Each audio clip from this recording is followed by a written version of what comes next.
remember.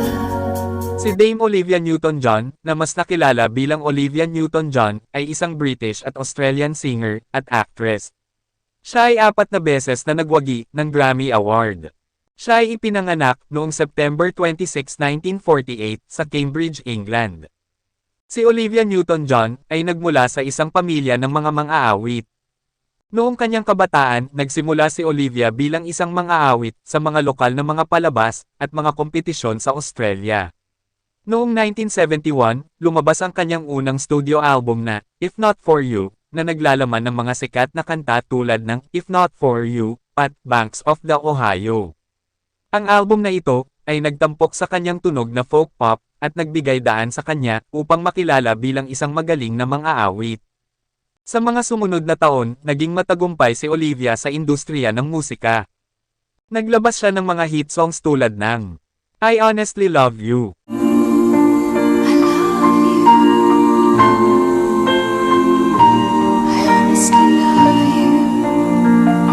Physical, Let's get physical, physical. I wanna get physical. Hopelessly Devoted to You, Hopelessly devoted to you. The Best of Me, kaduet niya si David Foster.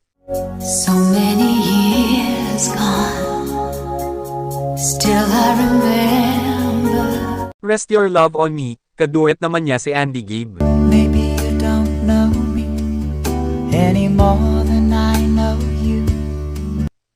Ilan lamang iyan sa mga sikat na awitin ni Olivia Newton-John.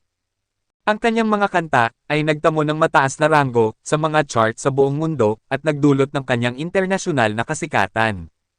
Bukod sa kanyang tagumpay sa musika, naging matagumpay din si Olivia sa mundo ng pag-arte. Lumabas siya sa ilang mga pelikula tulad ng Grease, kasama si John Travolta, at Xanadu. Ang kanyang mga pagganap sa mga pelikula ay nagpakita ng kanyang husay bilang isang artista at nagdagdag sa kanyang reputasyon bilang isang mahusay na entertainer. Sa kabila ng kanyang tagumpay, may mga personal na pagsubok na pinagdaanan si Olivia. Noong 1992, siya ay na-diagnose na may breast cancer.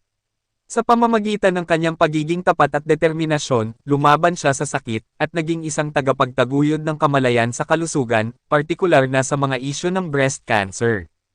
Patuloy siyang nakikipaglaban at nagbibigay inspirasyon sa iba bilang isang cancer survivor. Bukod sa kanyang mga pagtatanghal, si Olivia ay aktibo rin sa mga gawain sa labas ng musika. Siya ay isang negosyante at may-ari ng mga spa at wellness center.